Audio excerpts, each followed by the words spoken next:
تو میں نے اسے کہا جتنے میرے کلائنٹ یورپ میں، امریکہ میں، آسٹریلیا میں، ایون یو کے میں، اول تو وہ رات کو بات کرتے ہیں، یعنی جب رات کو 10 بجے 11 بجے ہمارے ٹائم کا فرق ہے.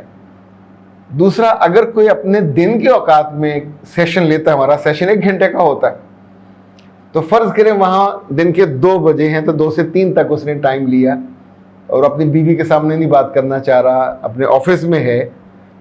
تو آج تک پچھلے 12 برسوں میں کوئی ایک کیس ایسا نہیں ہے کہ کسی بندے نے دفتر بیٹھ کے، اپنے سٹور پہ بیٹھ کے، اپنے گیس اسٹیشن پہ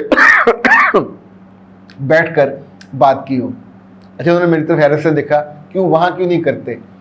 تو میں نے کہا وہ ان کا کام کرنے کا وقت ہے، اس کے ان کو پیسے ملتے ہیں. تو کوئی ادارہ ان کو اخبار پڑھنا، ریلیں دیکھنا، واٹس ایپ چیک کرنا، اس کی اجازت نہیں ہوتی. پرسنل موبائل پہ وہاں الاؤڈ ہی نہیں ہوتا. اگر آپ کو سرکاری کوئی کمیونیکیشن ہوتی ہے تو اس کے لیے انہوں نے الگ سے چیزیں رکھی ہوتی ہیں. وہاں بیٹھ کے ایون اپنے کمپیوٹر پر آپ فلمیں نہیں دیکھ سکتے، ڈرامے نہیں دیکھ سکتے. وہ وقت ہے جو کام کا ہے. انہوں نے حیرت سے کہا واقعی ایسا ہوتا ہے؟ میں نے کہا یہ سارے پاکستانی ہیں، اور چھوٹی عمر کے بھی ہوتے ہیں، بڑی عمر کے. کام کے وقت دنیا ادھر کی ادھر ہو جائے، وہاں ہمارے سرکاری دفتروں میں سارا دن بیٹھ کے اخباریں پڑھتے ہیں، رسالے دیکھیں گے یا بیٹھ کے وہ ریلیں نکال، کام نہیں کرنا ہوتا. تو میں نے پوچھا کہ آپ کی بزنس مارکیٹ میں لوگ سارا دن بیٹھ کے جب گاہک آیا ہوا ہوتا ہے تو اس وقت فلمیں دیکھتے ہیں، گانے سنتے ہیں، یا کہ لیکن نہیں، اس وقت تو ہم اس کو اٹینڈ کرتے ہیں. کیوں؟ دیٹس اے پروفیشنل، کہ جو آپ کا رزق کا وقت ہے وہ رزق کمائیں گے. اب آپ نے عبادت کرنی ہے تو عبادت کے لیے اللہ نے جو نماز بنائی ہے وہ 10 سے 15 منٹ کی ہے. اب آپ نے وہاں سورہ الرحمن پڑھنی ہے، سورہ ملک پڑھنی ہے، سورہ واقعہ پڑھنی ہے، سورہ یاسین پڑھنی ہے، بسم اللہ پڑھیے.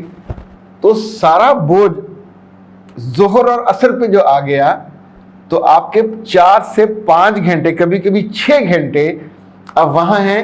پیچھے آپ نے دروازے کھڑکیاں کھول دیے کہ جو چاہے کرے. تو اس پہ کنسرن تو سب کا ہوگا. تو کیوں نہیں آپ صبح فجر کے بعد، فجر ہوتی ہے 4:30، 5:30، 6:30، 7:30، 3 گھنٹے. تو کہ ناشتہ 8 بجے وہ کرتے ہیں، اور اس کے بعد پھر ان کے پاس بدلنے، تیار ہونے، 11 بجے انہوں نے آفس جانا ہوتا، اپنی دکان پہ جانا ہوتا. اچھا، وہ سوچ میں پڑ گئے، کہنے لگے ہاں ہو تو سکتا ہے. تو میں نے کہا آپ اس میں ایک اور اضافہ کر لیں. عبادت کا آپ کو شوق ہے نا، تو ٹھیک آدھے گھنٹے بعد سورج نکلتا ہے، آپ آرام سے سورہ رحمان پڑھیے، سورہ یاسین پڑھیے، چونکہ احادیث میں ان اوقات میں پڑھنے کا ذکر ہے. اس کے بعد 2 نفل آپ اشراق کے پڑھیے، وہیں بیٹھے ہوئے، ہلنا نہیں ہے، وہیں بیٹھے بیٹھے. پڑھنے کے بعد آپ نے کچھ اور پڑھنا، وہاں بیٹھ کے پڑھی. وہ سورہ کوثر کا ورد کرتے ہیں تو بسم اللہ 100 دفعہ پڑھنا، 120 دفعہ پڑھنا، 21 دفعہ پڑھنا، پڑھیے.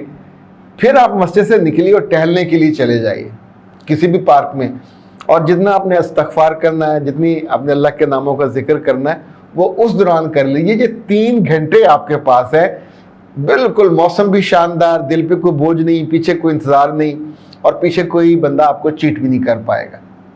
دوسرا، جب آپ فارغ ہو جاتے عشاء پہ تو عشاء کے بعد ساری رات آپ کے پاس ہے. آپ جم جائیں نہ جائیں، لیکن عشاء کے بعد آپ آدھا گھنٹہ جتنا بیٹھنا بیٹھ لیجئے. تو یہ توازن کے ساتھ وہ چیزیں ہو جائیں گی اسی دن میں، انہی 5 نمازوں کے بیچ میں. اور چونکہ آپ کو پے ملتی ہے اپنے کام کی، تو وہ کام آپ کی عبادت ہے، آپ رزق حلال کماتے ہیں. تو اس دوران اگر آپ اپنے ملازم کو بھیجو اور وہ آدھے گھنٹے بعد آئے، ظہر پڑھ کے سب غصہ کرتے ہیں کہ تمہارا ٹائم تھا، جاتے 5 منٹ پڑھتے واپس آ جاتے. کھانے کا جو وقت ہوتا ہے اس کے فوراً بعد ہر دفتر میں چیک ہوتا ہے کہ بندہ ٹائم پہ پہنچا کہ نہیں پہنچا. جا کے وہ مسجد میں لیٹ کے سو جائے، کہیں اور کام پہ چلے جائے، اس کی اجازت نہیں ہوتی. کبھی کبھی ایسا ہوتا ہے کہ ہم اپنی نیکی کی وجہ سے کچھ بوجھ اس نیکی پہ زیادہ ڈال دیتے ہیں. حالانکہ نیکی کا کام یا عبادت کا کام وہ برڈن نہیں ہوتا، وہ رکاوٹ نہیں ہوتا، آپ کی ٹائمنگ کا مسئلہ ہوتا ہے. ممکن ہے کبھی بچے بھی ایسا کرتے ہوں کہ پڑھنے کے وقت میں وہ تصویر شروع کر دیں. اے خواتین و حضرات، آپ جہاں بھی ہیں، پاکستان میں، پاکستان سے باہر، کبھی عبادت کا بہت شوق ہو تو اس کو پھر توازن کے ساتھ، نمازوں کے اوقات کے ساتھ تقسیم کر لیں، تاکہ نہ کسی کو گلے کا موقع ملے، نہ شکوے کا موقع ملے، اور نہ آپ پہ کوئی انگلی اٹھا سکے۔ اختر عباس کو دیجیے اجازت، السلام علیکم۔